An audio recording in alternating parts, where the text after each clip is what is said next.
The LinkedIn Podcast Network is sponsored by Oracle. AI may be the most important new computer technology ever. Do more and spend less like some of the world's most successful companies. Take a free test drive of OCI at oracle.com/LinkedIn Podcast Network. LinkedIn presents.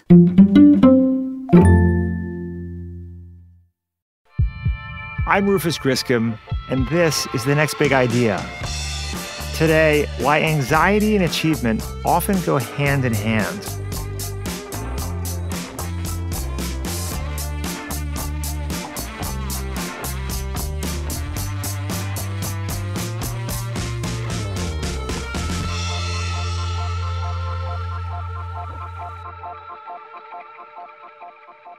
If you, like me, are a Homo sapien, then you experience occasional cycles of anxiety. They may be more than occasional, depending on your genetics and childhood. The question is not whether anxiety is part of your life. The question is, what is your relationship with it? How do you process it? Does it feel like a fruitless cycle of self-doubt, like rudderless rumination? Or does it feel like a heightened state of attention? Uncomfortable, yes, but useful for addressing the problem that is triggering your anxiety. In any given day, up to a third of the American population is walking around with an anxiety disorder. And in truth, it's probably higher. That's Morra Aarons-Mele. She's a writer, podcaster, and mental health coach. And she's one of those 85 million Americans who struggles with anxiety on a regular basis. Morra has spent a lot of time thinking about how anxiety has shaped her life and career. And she's arrived at a startling realization. Yes, her anxiety causes all sorts of problems. It wakes her up at 3 a.m. with a nasty case of the what-ifs. Yes, it can be painful, sometimes all-consuming. But it also propels her forward. And Morra is not alone in experiencing anxiety as a double-edged sword. And I will say that high achievers are more anxious. Why is it? She spent 4 years trying to answer that question, interviewing hundreds of clinicians, researchers, and leaders, and here's what she found. You can learn to love your anxiety. You can tame and leverage it. You can turn anxiety into a loyal partner that makes you more focused, driven, resilient, and self-aware. This updated view of anxiety was such a revelation to Morra that she wrote a book about it. It's called The Anxious Achiever: Turn Your Biggest Fears into Your Leadership Superpower. The Next Big Idea Club chose it as one of the top leadership books of 2023. I've gotten to know Morra over the years. As it happens, her podcast, The Anxious Achiever, is a fellow member of the LinkedIn Podcast Network. And whenever I bump into her, I'm always impressed by her warmth and intelligence, and I always think to myself, we really should get her on the podcast. This week, we finally made it happen, and I'm so glad we did. Here's another thing I like about Morra. She's a problem solver.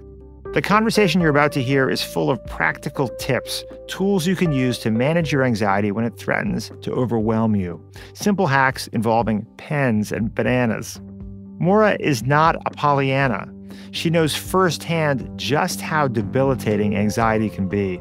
But over the next hour, she's going to try to convince you that if you can find creative ways to turn stress and worry into a source of strength, you'll be amazed by how much you can achieve.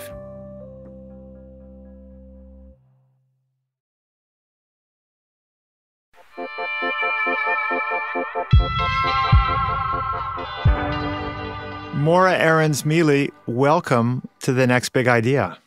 Hello. It's good to be with you. Morra, you've written 2 books, Hiding in the Bathroom and The Anxious Achiever, which is also the name of your podcast. You're a role model, in my mind, when it comes to demonstrating the power of candor and vulnerability in the workspace and the public sphere more broadly. You say in the first paragraph of The Anxious Achiever, I had agoraphobia when I was 3. I wouldn't leave the house. I clung to my mom. Hypervigilance, a state of extreme high alertness, began in my turbulent childhood and is something I still manage today. You tell us you had a panic attack when you were 19. You were later diagnosed with generalized anxiety and bipolar disorders and found yourself cycling between anxiety and depression in your early years as a young professional. Where do you think your anxiety came from? And do you see it as a kind of innate personality type or as a response to your environment as a kid? I think it's really a both and. I mean, it's funny. This is the question that I have been asking people way smarter than me for years now. Yeah. Why? Why are we like this? I hate my brain. Make it stop. Why? And everyone's like, well, it could be because of your chemistry, it could be because of your DNA, it could be adapted. We really don't always know. But the key is to accept and learn to love it, which is hard. Not just like it, but love it. Love it. You say that anxiety disorders are the most common mental illnesses. How common are they? We don't have an exact number because we only know who gets formally diagnosed, and these things tend to be underdiagnosed. But in any given day, up to a third of the American population is walking around with an anxiety disorder. And in truth, it's probably higher. The other statistic that I think is really remarkable is that in our lifespan, over 80% of us will experience anxiety or depression. It's just part of the human condition. I found some of that data in your book extraordinary. You reference a study in New Zealand that found that 83% of people experience some form of mental illness by the age of 40. It's really kind of weird not to have a mental disorder of some kind. I mean, this is a very common experience. Well, why would we expect to? You don't expect to go through your entire life without ever hurting your physical body, breaking a bone, having pain, getting a disease. So why would it be different for our mental state? And so you say that you've learned to love it. You also refer to anxiety as your loyal partner. Do you really see anxiety this way? And how have you gone about learning to love it? I really do. I really do. I get in fights with people who are like, how can you say that? It's terrible. And I'm like, yeah, it is terrible, but it's an integral part of me. And if I didn't love it, it would be like hating part of myself. And I don't want to do that. So I've learned to love it through a lot of therapy, like a lot, and trying to really understand my anxiety and be in a relationship with it versus hiding it, denying it, trying to drink it away, eat it away, shop it away, work it away, which is how most of us actually deal with uncomfortable emotions. You make a strong case in your book that anxiety can be an advantage, a kind of almost tactical advantage in the workplace. And there's data that supports this, right? You cite a 2021 survey by SAP, Qualtrics, and Mindshare showing that C-suite and executive respondents to the survey were about 80% more likely than managers and individual contributors to report at least one mental health symptom. I think other studies have observed that CEOs experience depression at more than twice the rate of the general population. So there does seem to be a correlation, actually, between mental illness challenges, psychological challenges, and actually overperformance in the workspace. Why do you think this is? And I will say that high achievers are more anxious. Why is it? I mean, again, it's a little bit of a chicken or the egg, right? Are we the people who are trying to prove something? Are we people who are running away from our demons and trying to achieve? Are we naturally touched with fire, as Kathleen Hall Jamieson famously wrote about the preponderance of entrepreneurs who have mental illness? Or is it really, really hard to be a leader? And of course, leaders suffer emotionally. I've interviewed Nancy Kane, who's a wonderful historian at Harvard Business School, and she studies leaders in crisis.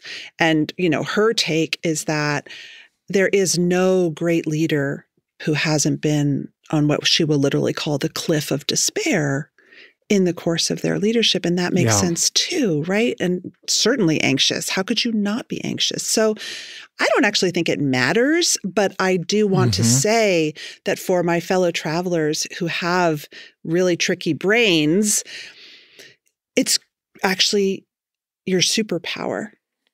It makes you who you are. And when you can learn to have a better relationship with it, tools to manage it, you gain more agency, but you don't always just constantly wish it would go away all the time.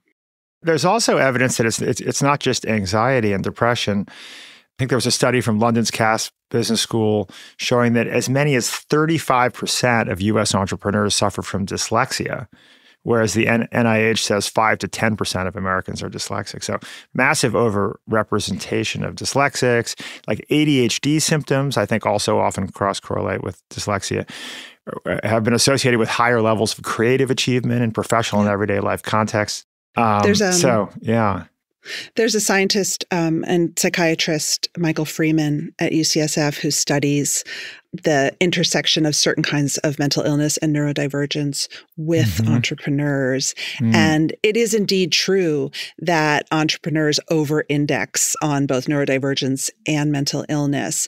And again, it's that knife's edge, right? Of I'm so creative. I think outside the box. I'm such a hustler. All these, frankly, wonderful qualities that come for us, but then also the fact that we have higher suicidality, we have higher underemployment, right? It's such a knife's edge. You spend some time talking about the importance of understanding our history, our family of origin, and how that's impacted our experience of anxiety. I was fascinated by your description of Bowen's family systems theory, right? And how we learn, I think, often in our early family environments about how to respond to and navigate anxious environments. Can you tell us more about this? Well, I'm sure most listeners will be familiar with the phrase, wherever you go, there you are, right? Yeah. And I love helping leaders and professionals understand family systems theory because they'll often come to me and say, help, I keep getting in these situations with a toxic boss, or my team doesn't do any work and I'm doing all the work. Why? Right? And then I'm always like, well, is this a new thing? No, it happens to me all the time. And that's where understanding your family of origin and your family system really comes in, because our families are a closed system, right? And in a system, we all react to each other, we all function with each other to make things happen, and we all manage anxiety in a system. And that's really important. Murray Bowen thought that the system itself has anxiety, and we humans are always trying to manage it, right? So your listeners may have read that in family systems that grow up in tough circumstances, right? Say that there's a parent who's an alcoholic. There's a lot of anxiety and stress in that system. And so children learn to play a role to try to lessen that anxiety. One of them might be the hero, the kid who is going to just prove their parents proud to try to take some of that pain away. One might be funny. One might be the caregiver, right? We learn in our childhood. And we keep repeating these roles often in our adulthood, and work and our teams are also systems. And so if I'm really comfortable, and I am, coming in, taking charge, then I am going to attract people and create a system where other people are like, well, she's going to do it all. Why should I even bother? Right? I'm over-functioning. They're under-functioning. Maybe that's their role. And so when you understand this, it's just an amazing aha moment. And I really recommend, therapy for people to try to unpack it. So if they're repeating patterns they don't like, they can stop. Yeah, this was kind of revelatory to me that over-functioning is often a response to anxiety or learned behaviors in an anxious family setting. And that would seem to potentially be a good thing. Maybe this is part of the correlation with success, right? It's that this over-functioning. But on the other hand, Bowen points out that in the long run, over-functioning is not doing you a service. What are the problems with having this over-functioning response? It's exhausting. Right.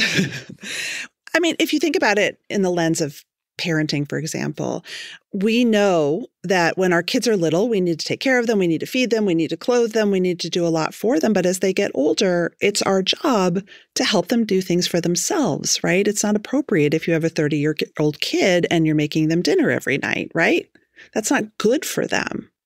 You're overfunctioning, they're underfunctioning. It's the same thing at work. Yeah. Overfunctioning can get us really, really far, but it's not good for our mental health. It drives burnout, and it doesn't let other people shine. Leadership is about how good the people around you are. It's not about you saving the day all the time. And so, Morra, what was your childhood environment? And so overfunctioning was one of your responses to it sounds like. Yes, I'm a classic overfunctioner. I grew up in, a very 80s household with little parental supervision, child of divorce, just, nothing tragic, but kind of a tough environment where I grew up very early and took care of a lot. I'm really comfortable in that role. I'm really good at being competent, but inside I'm an anxious wreck. I'm always anticipating a threat because of my childhood.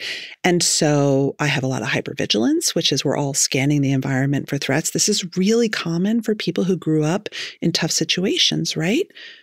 I never forget, I interviewed Jerry Colonna, who's a venture capitalist and a coach. And, he grew up in a household where his dad was an alcoholic and his mom had pretty severe mental illness. And he describes, waiting on the stairs every night to hear how dad was going to come home. What shape was he in? What shape was mom in? Wow. He credits that hypervigilance with his success as a tech VC. Mm-hmm. Because he's always looking. He's always thinking ahead. And that makes sense, right? But at the same time, it's kind of makes you a nightmare to be around because if you're always on guard, right? And so that's the knife's edge, right? Is that a lot of these skills we develop as young people lead us to achieve great things, but they come at a cost. You quote Jerry Colonna in your book as saying, "Warriors are not unafraid. The warrior acknowledges there is wisdom in the fear. Fear is the wish to keep you safe. Strength comes when we choose to act in the face of fear." And it struck me reading that we could also perhaps substitute the word anxiety for fear. There's wisdom in anxiety. Anxiety is there to keep us safe and to keep the village safe to some degree. Well, first of all, Rufus, I have to say you have done your homework to a level I've never experienced before. So, yeah. And that's the thing. So sometimes when I speak, I will get pushback from people who will say, you just want us to live in our feelings. You want to use anxiety as an excuse. I'm so sick of this. Everyone's in their feelings. And I will say, absolutely not. Your anxiety is not an excuse. It is data. It is a signal. But I am not telling anyone, and this is unfortunately what happens when we're in crisis with our anxiety, is we do avoid, we hide, we don't live the lives we're meant to live. I don't want people to do that. I want people to understand how to feel the fear and do it anyway. It seems like the broad kind of reframing that you have done and that you've shared with your readers and listeners is this notion that the objective is not to cure anxiety and get rid of it, right? The objective is to sit with it. I think you've taken some inspiration from Wendy Suzuki here, to sit with your anxiety and embrace it as a kind of a flow state. If we can learn to be just stressed enough to maximize our attention and focus, we can turn it into an asset. Is that kind of the way you think about it? There's a lot of scholarship around this. I am not a researcher. I'm not a doctor. That's not my job here. There's something called the Yerkes-Dodson curve, which is basically an arousal curve. And you'll hear this from coaches, you'll hear this from performance psychologists, right? Where you do want that optimal level of stress driving adrenaline, awakeness, right? To achieve peak performance. What you don't want is you don't want it to then kick into the freeze response, right? Or the flight response. Yeah, right. And so a lot of coaches spend a lot of time helping people live in that optimal state. There's also a big movement in trauma-informed therapy and trauma-informed leadership that looks at something they call the window of tolerance, which I actually like a lot better than the Yerkes-Dodson curve, because I think, we're all so different. We can all tolerate different levels of stimuli. And the window of tolerance is when you are well-regulated. You kind of might be calm, you might be revved up, but it's still within the window of what you can tolerate. When you get out of that window is when anxiety can become paralyzing, right? When you lose the ability to act in ways that are healthy for you. And so I love to ask people to think about their window of tolerance, the kinds of environments, the kinds of stimuli that keep them feeling well-regulated, not sleepy. And then when at work, especially, are they just kicked out of that window? I don't know if you've encountered the work of the psychologist Lisa Feldman Barrett, who wrote a wonderful book called How Emotions Are Made. And, she makes this very kind of persuasive case that our experience of emotions is very much through the filter of our cultural context. What we describe as feeling anxious, she would describe as a state of high arousal with a negative valence. So it's like a state of high arousal with a slightly negative kind of association. We're on alert. We're primed for action. When we think about anxiety, when I think about anxiety, I think about, Woody Allen, a certain kind of frenetic helplessness, right? There's a set of like cultural associations we may have with the word anxiety. But it really is physiologically, as I understand it, a state of this high arousal, maybe some discomfort, but that's a signal, as you would say. And if we can learn to take ownership of that and allow ourselves to reframe, recontextualize what that feeling of high arousal means for us, we can apply it much more effectively.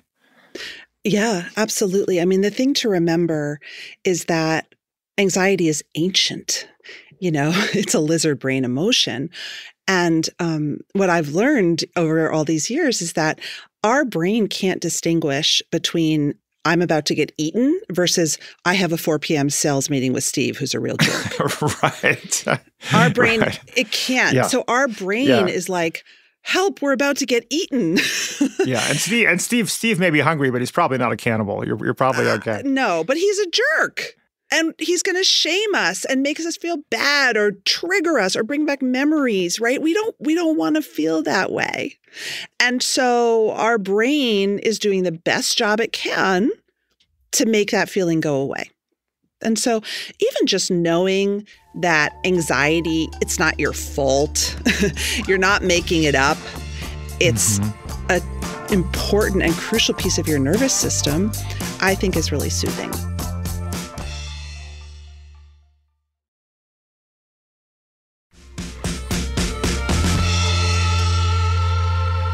So how else, Morra, can we effectively manage our anxiety? What are some of the kind of tools we can use? I mean, what one comment you make in the book that I love is anxiety loves a goal. Yes. Right? And it sounds like there are techniques we can use to stop ruminating kind of helplessly and turn our anxious response into a kind of call to action.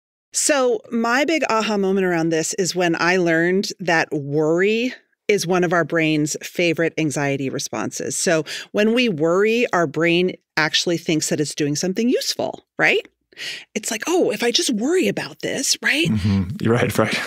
And that's when we get stuck in the ruminating, right? Which we all know that feeling of just waking up at 3 a.m. with the what ifs and the, oh my God. And so one of the things that is just a very simple and very useful technique is to give your anxiety a job or a goal. And so imagine that you're in that swirl at 3 a.m., you're trying to, go to bed, you're lying there, get up. I make lists, I make schedules, I make plans. I give that anxiety a job. There's a saying in therapy land, which is when you're anxious, just do something, both to switch gears, but also to take your brain out of the sort of repeat of worry and into action, because then the anxiety lessens, right? We all know that feeling when we're anticipating, right? When we have anticipatory anxiety, the hours before a big job interview, we're not doing anything, right? We're pacing, we're stewing. And then we walk into the room, we make a joke. Hopefully the anxiety goes away. When you talk about rumination and I think of negative self-talk, which you write about, most of us experience this. You have a wonderful section on self-compassion, right? Which some of us will roll our eyes at self-compassion. I'm sure some of us think that the world suffers from too much self-compassion, but that's probably not the case, right? Right? Does self-compassion really work? Do we really need this? Capitalism is very anti-self-compassion. Right. Yeah, right. The whole pull yourself up by the bootstraps is not a very sort of self-compassionate message on the face of it, but there's a lot of science that's refuting it. One of the things about anxious achievers that I find endlessly fascinating is the extent to which they are cruel and mean to themselves to stay motivated.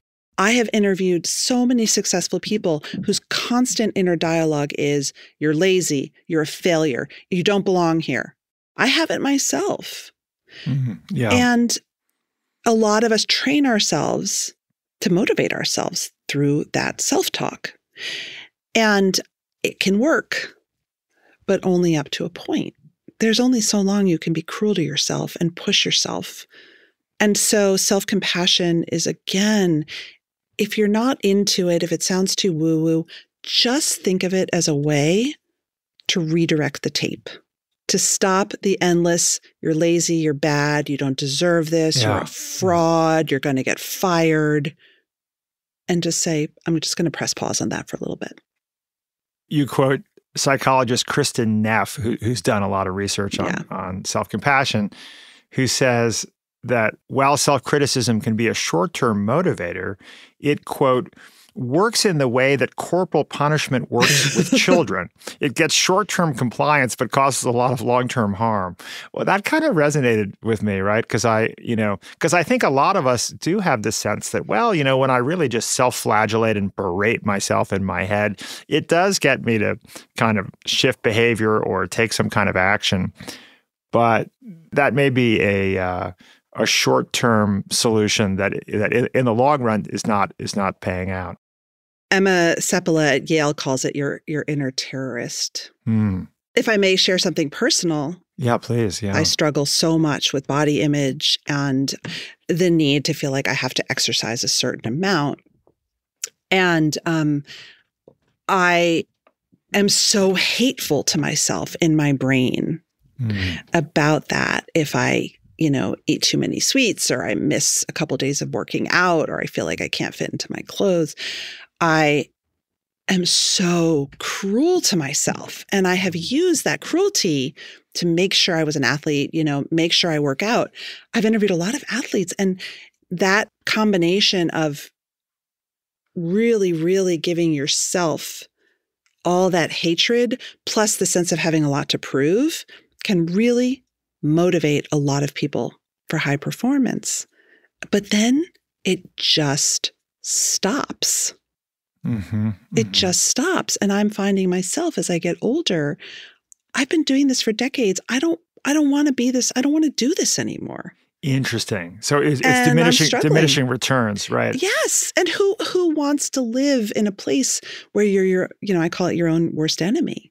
I want to be my friend. So we all struggle, and sometimes we're embarrassed to talk about it, but I think it's important to be honest, at least with yourself, and to say, I don't want to be cruel to myself anymore. That's not helping anyone. Yeah, this resonated with me, that again, psychologist Kristen Neff said that her research found that people who are more self-compassionate take more responsibility for their mistakes, they're more conscientious, and more likely to apologize. Yes. So that really, because I sometimes feel that if anything more, I err on the side of being maybe a little too easy on myself. Are you not an anxious achiever, Rufus? I would characterize my own mental illness challenges more in the ADHD direction, which happens to be a brain type that I really enjoy. I like to refer to it as like the absent-minded professor brain, or I suffer from a novelty bias, right? Right. Yes. I love new ideas, love new thoughts. I didn't realize that I had what I would describe as a moderate case of ADHD until I learned that hyperfocus was one of the symptoms, which is not what most people would associate with ADHD, right? So it's a very useful kind of creative brain, but it's it can also make it more difficult to get everything done in the right sequence at a time. So I have a question for you. How, when you're in that hyperfocus, do you sustain the focus in order to complete a project once it's not new anymore?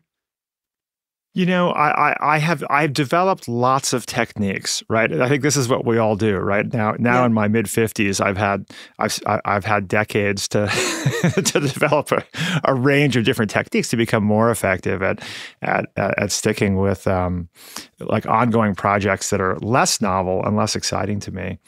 Like an example of one thing I've learned to do, because procrastination is definitely one of the things that I've struggled with over the years, is I have hosting a weekly podcast like yourself. I've made it a practice to immediately following a conversation, begin reading the next book, like literally within an hour. Wow. So that because what happens is I get sucked into the next book and I've become very deeply interested in it, but I need to immediately initiate that process to sort of, so I don't end up in a last minute panic. But that's one of like dozens and dozens of little systems I've put into place, right, to try to offset the liabilities of this brain type. Yes, I mean, this is what my next book is going to be about, right? Oh, interesting. Yes, and we all develop these techniques and tools, and a lot of times they work. But the thing that I think is remarkable about you, and that might be instructive for the audience to think about, and I don't know you very well, is you found the work-life fit that seems to work for what your brain needs. You've given all that anxiety a job by having a weekly podcast. You have deadlines. You've got to read the next book. It's not optional. And you're an entrepreneur. I mean, how long have you been an entrepreneur for? Almost 30 years now. That's a long time. Yeah. Yeah. And I think this is part of what we do, right? Is that we learn how we can best apply our brains with their strengths and weaknesses to the opportunities that exist in the world, and find the fits that are more effective. What other kinds of strategies have you put in place to quell the anxiety and be effective? I take a lot of medication. I should be honest about that because I also have bipolar 2. And so, like a lot of neurodivergent people, I have a novelty-seeking brain too. I have a brain that's always looking for that next hit of dopamine. I also have a tremendous amount of anxiety. I am a catastrophist. So my big trigger is money, and I am always scared I'm going to go broke, which is an interesting choice for someone who's been also an entrepreneur for almost 20 years, right? People are like, wait a minute. If you feel like you're always going to go broke and you're always worrying about money, why would you choose a life that is feast or famine? Why would you choose that? And my only response is, it works for me. Because eldest daughter of a single mom with an anxiety disorder, I like to rely on myself. Right. I am comfortable doing that. And when I was in corporate America, the combination of my novelty-seeking brain, the way that I think, which is very circular, not linear, and all that anxiety got me in a lot of trouble. So I think, again, there's no right fit. And a lot of us find it through trial and error. But the most important thing is to identify what you're great at because of your brain and how you grew up and all the things, and where things are harder for you than they are for a lot of other people. We spend so much time trying to get better at what we're bad at, and we don't spend enough time leaning into our gifts. One of my biggest takeaways from the past several decades of kind of trying to figure out how to work most optimally has been to really think about my success in the world as group success, as part of a team of people, colleagues I work with and friends, rather than individual success. And appreciating neurodiversity as part of what makes those groups successful. And I think being very honest with everybody around me about what my strengths and weaknesses are, and also intentionally cultivating kind of team environments where we have complementary strengths. Yes. It's always struck me as logical that we probably evolved to have different brain types.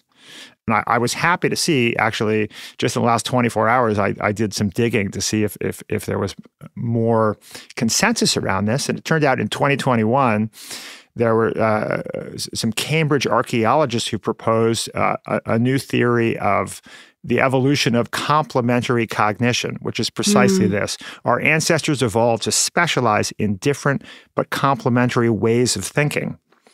And I think we see this very clearly in the workplace, right? Because having built a few companies over the years, I've seen that you cannot build a successful company by hiring only people like yourself. It then becomes a new challenge to build a culture where we can accept each other's differences, communicate to each other what our strengths and weaknesses are, and try to make a really powerful collective team. 100%.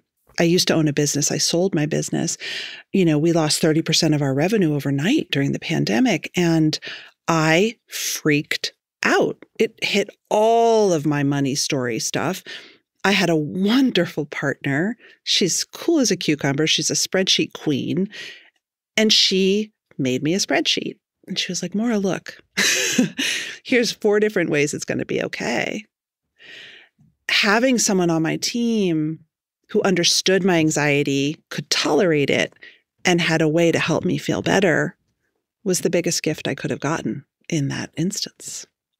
So how do you think about neurodiversity in the workplace? And is there are there recommendations that you have for companies about how they can, and leaders about how they can more effectively kind of embrace neurodiversity in the workplace?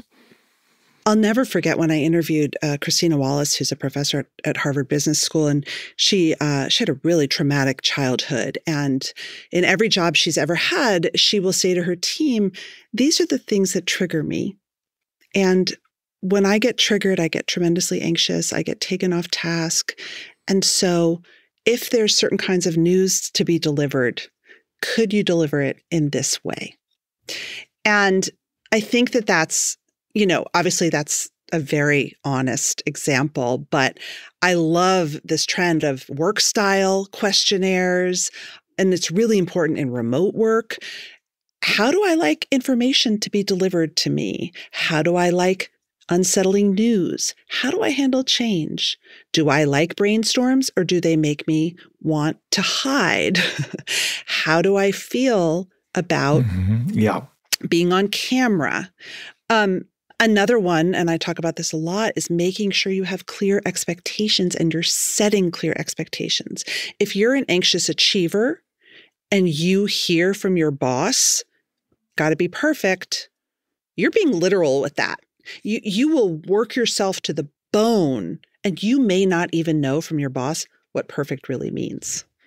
If your boss actually said it needs to be 10 pages in length and it has to have this many figures and it should look like this, and that would be perfect for me, then you can deliver it with some boundaries. And so it's really just about clarity and people feeling free to get the best work done in the way that they need to.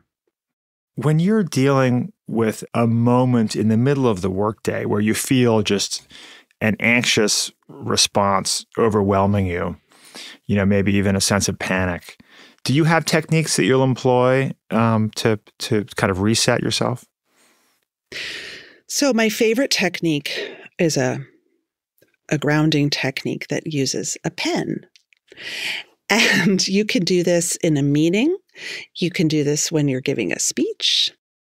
And this is a really great technique, and it's part of trauma-informed therapy, what they call resourcing. So your pen becomes a resource to you. I have trained myself to hold the pen and downregulate. I've trained myself to drop my shoulders, try to relax my belly and breathe, and try to summon a sense of calm. There's another technique, which is a little more controversial, but I'm going to share it with your guests because it's amazing. Wow. Where you can learn how to summon an oxytocin response in your body with a prop. Tom Bunn, who changed my life, he wrote a book called Panic Free, and he is a former airline pilot who does fear of flying classes. Interesting. And he taught me and many other people how to think of someone I love. I think of my children when they were babies. You could think of your dog. You could think of your passionate lover, whatever you want. And summon that sense of well-being and oxytocin when we think of someone we love, and let that wash over you. That dispels panic and anxiety. And if you practice, you can learn to associate it with a prop. Now, procrastination, as I've mentioned, is something that I suffer from. Is that now? I would imagine that it could be more that people with higher levels of anxiety and people with ADHD would make good teammates, because I'm guessing that you don't suffer from a tendency to procrastinate, or am I wrong? Oh, you're wrong.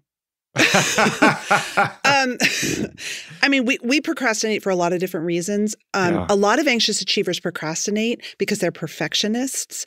And so there's just so much pressure on everything that it's impossible to get started because it's going to be wrong and it's going to feel horrible and everyone's going to hate me. So why should I start? A lot of us are perfectionists, and perfectionists often either procrastinate and avoid, or they dive in and overdo, And so I would say that we both procrastinate for different reasons. But again, at the very beginning, we talked about when you're anxious, just do something. And that really works. I'm trying to write a new book. Oh my God. Hard. Procrastinating. No one's going to buy it. No one's going to like it. It's not going to sell. They're going to think I'm a fraud. I don't have a PhD. All the feelings. And all I do now is I give myself 15 minutes to just try to put words on a page and not edit myself. That's all I can do right now. But it's actually helping me move through the anxiety. You quote in The Anxious Achiever, psychologist Seth Gillihan is saying that there are two forms of self-talk that tend to drive procrastination. Number one, this is going to be a pain. And number two, I might not do a good job, fear of failure. And I consciously register this is going to be a pain, or I have these 27 other things I have to do first, right?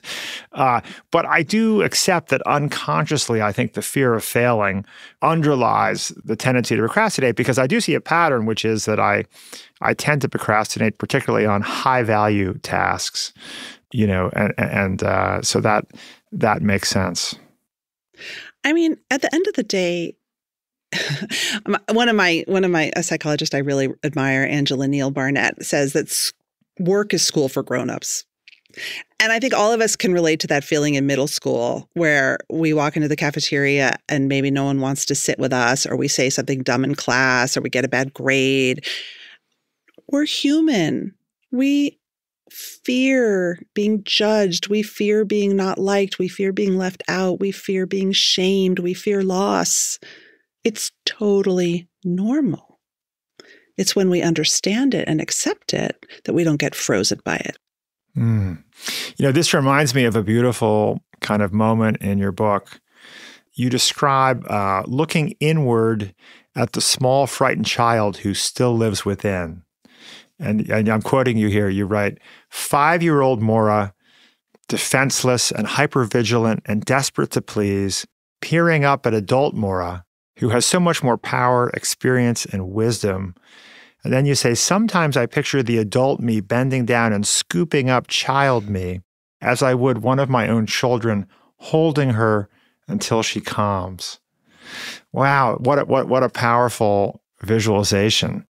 Is this an exercise that you recommend for others? I do, but prepare to have a hard time doing it at first. I think that it feels silly. It feels trite. It feels like, oh, I don't want to think about that, right? And so it's hard to break through. It took me, a coach first asked me to do this, and it was a hard time to get to a place where I could even be kind to myself. Wow. But it is a wonderful practice. It is true self-compassion. The other thing that you can do, and this is really easy, I do this meditation a lot with people, is if you're in a place where you're really mean to yourself, can you think of someone that you love and tell them, I love you. I think you're really great and you're good at what you do. Something like that, So easy to tell the people we love. Just that practice is so healing. Absolutely. Absolutely. When we think about this sort of negative self-talk that we all suffer from, you describe one of the voices in your head as being your mother's voice, right? And her insistence that, I'm quoting you here, you didn't try hard enough, that you deserve your failures because you bullshitted everything. And you said when that monologue starts looping in your brain, you stop and you say to yourself, hi, Mom. You just call it out. It's like Yeah. Who is that voice in your head? Who is it? Is right. It really you? Who is it?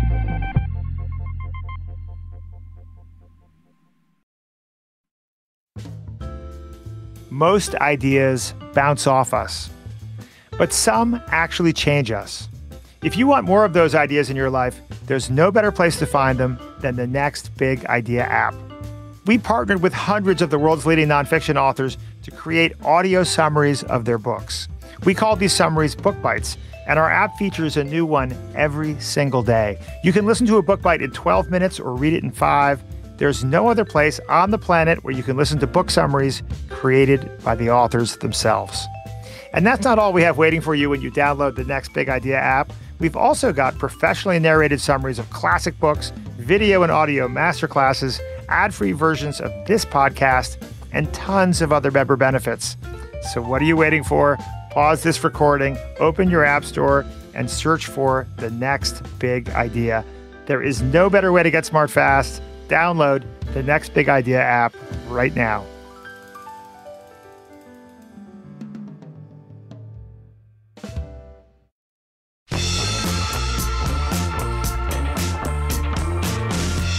Even though I've said that I wouldn't describe myself as having high levels of anxiety, I do experience anxiety, as everybody does.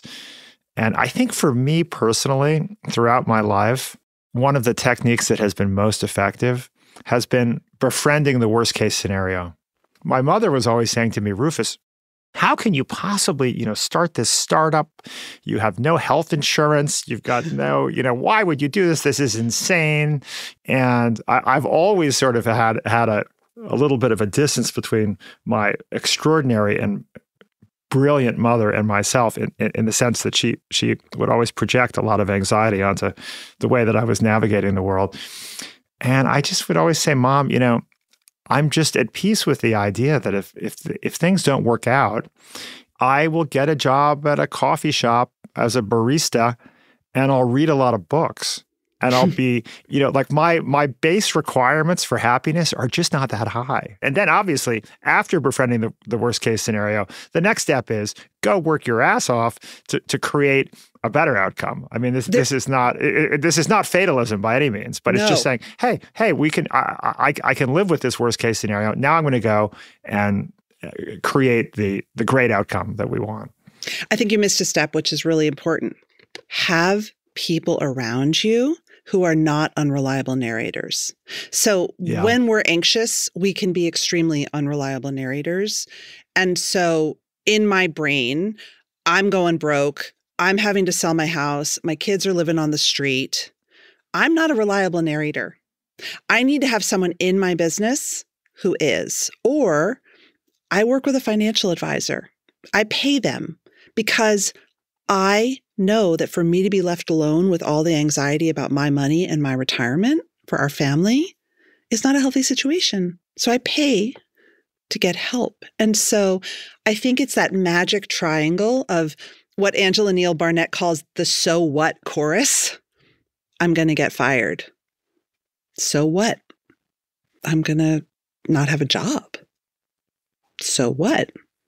I'm going to feel really ashamed and embarrassed. So what? And really you can play it out. And the other thing is to also, and can I give you one trick?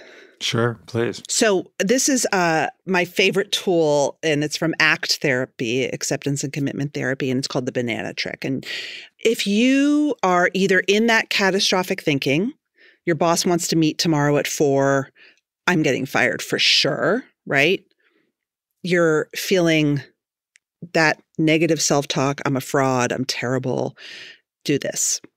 And this is Russ Harris, who's a doctor, and he is a big founder, actor in ACT therapy.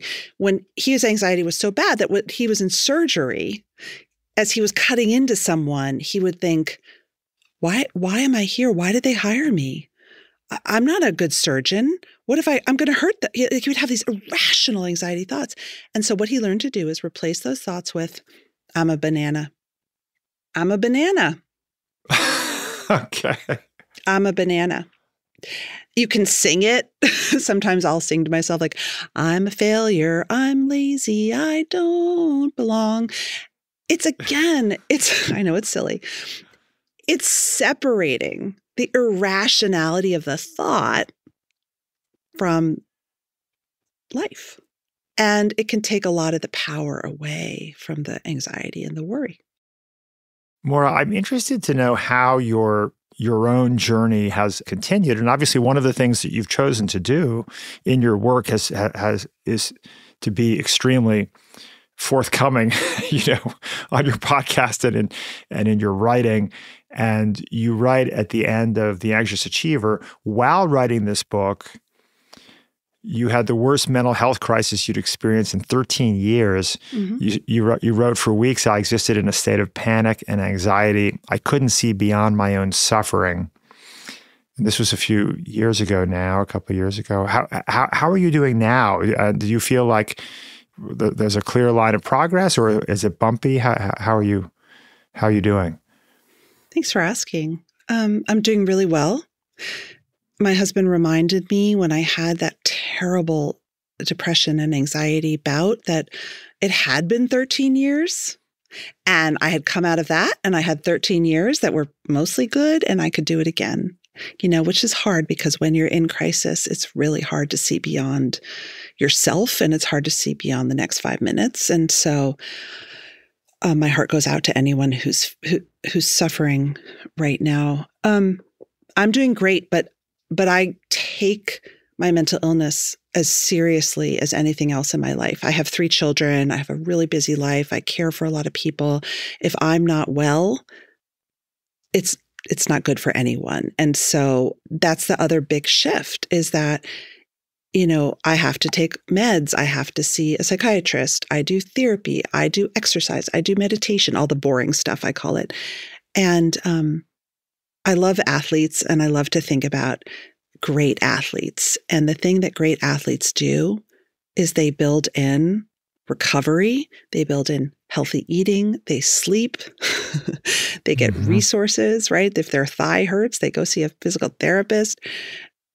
We are the same. If we want to be great and show up for the people we love and do work that we love and make a difference, we have to be well. And when you have a brain like mine, it's the pain in the butt, but it's worth the investment. I thought it might be nice to end on the topic of your most recent newsletter, which is finding joy. And you wrote, when I feel joy, I name it, and then I try to make a snapshot of my brain so I can summon the feeling when I need it. I see that joy pouring into my body. So how do you think about the role of joy in how we navigate our lives? Joy is essential and hope is essential. There's science beyond it. We humans need something to live for. And joy can be cultivated. And I have learned this from meditation teachers. Joy actually is a skill that can be cultivated. You've probably learned by now that I'm very big on silly tricks and visualizations and ways to actually feel things in my body because they really work. And so what I would leave you with is when you're in a hard time, to have a store, like Squirrel's store for the winter, of joy can be really amazing. And so you can think about a time that you were feeling joy. It could be small. I was watching my daughter ride her hobby horse yesterday and just feeling like tremendous amount of joy and love. I'm going to store that. And build those feelings. Feel them. Don't just say, this is a great memory. Feel that memory. Smell it. What does it smell like? What does it sound like? What is the weather like? Build a sensory bank of it. And when things get hard, you can summon it. I love it. How to bank joy. Bank it. Bank it. Fantastic. Well, Morra, thank you so much for being with us today and just more broadly for sharing your journey with all of us through your work.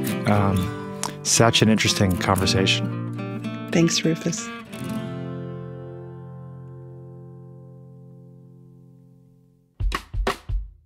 Morra's book, The Anxious Achiever, is out now. I also highly recommend her podcast, also called The Anxious Achiever. Two scientists who came up in this interview, Lisa Feldman Barrett and Wendy Suzuki, have both been on the show before. To hear those episodes, excellent ones, follow the links in our episode notes. Did you like this conversation? Do you enjoy the show? We grow organically because people like you tell their friends about it. Thank you in advance for sharing if you feel so inspired. And please leave us a rating and a review on Apple Podcasts, Spotify, or wherever you listen. And if you aren't already following the show, we'd be thrilled if you would. It's the best way to make sure you don't miss any new episodes. And boy, do we have some exciting new episodes coming down the pike. Michael Lewis, Yuval Noah Harari, and Malcolm Gladwell will all be on the show in the coming weeks. While I'm at it, I would be remiss not to mention that the very best way to support the show is by becoming a Next Big Idea Club executive member. Every quarter, we'll send you 2 books, handpicked by our curators, Malcolm Gladwell, Adam Grant, Susan Cain, and Daniel Pink. You'll also get access to audio pod classes, ad-free versions of this show, and VIP invites to our in-person events. Today's show was produced by Caleb Bissinger, sound designed by Mike Toda. Working with the incredibly competent team at the LinkedIn Podcast Network always soothes our anxiety. I'm Rufus Griscom. See you next week.